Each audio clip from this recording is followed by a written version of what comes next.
भगवान बुद्ध की कहानी। बीता हुआ कल। बुद्ध भगवान एक गांव में उपदेश दे रहे थे।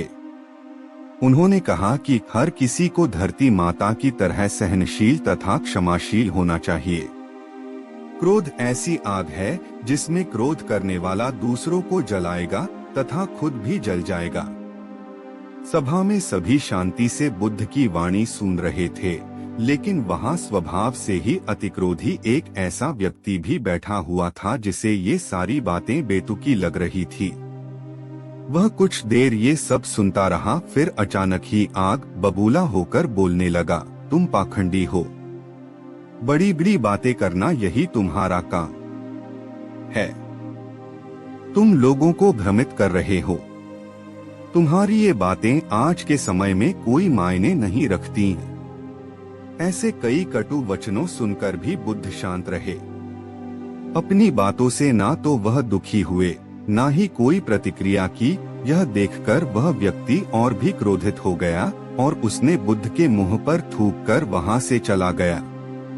अगले दिन जब उस व्यक्ति का क्रोध शांत हुआ तो उसे अपने बुरे व्यवहार के कारण पछतावे की आग में जलने लगा और वह उन्हें ढूंढते हुए उसी स्थान पर पहुंचा। पर बुद्ध कहाँ मिलते, वह तो अपने शिष्यों के साथ पास वाले एक अन्य गांव निकल चुके थे।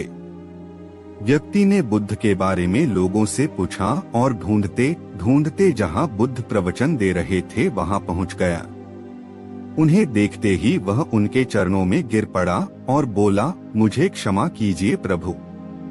बुद्ध ने पूछा, कौन हो भाई? तुम्हें क्या हुआ है? क्यों क्षमा मांग रहे हो? उसने कहा, क्या आप भूल गए? मैं वही हूँ जिसने कल आपके साथ बहुत बुरा व्यवहार किया था। मैं शर्मिंदा हूँ।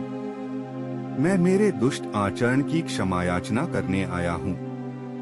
भगवान बुद्ध ने प्रेम पूर्वक कहा, बीता हुआ कल तो मैं वही छोड़कर आया गया और तुम अभी भी वही अटके हुए हो। तुम्हें अपनी गलती का आभास हो गया। तुमने पश्चाताप कर लिया। तुम निर्मल हो चुके हो। अब तुम आज में प्रवेश करो। बुरी बातें तथा बुरी घटनाएं याद करते रहने से वर्तमान और भविष्य दोनों बिगड़ते जाते हैं।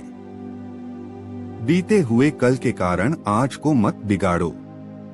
उस व्यक्ति का सारा बोझ उतर गया। उसने भगवान बुद्ध के चरणों में पड़कर क्रोध त्याग का तथा क्षमाशीलता का संकल्प लिया। बुद्ध ने उसके मस्तिष्क पर आशीष का हाथ रखा।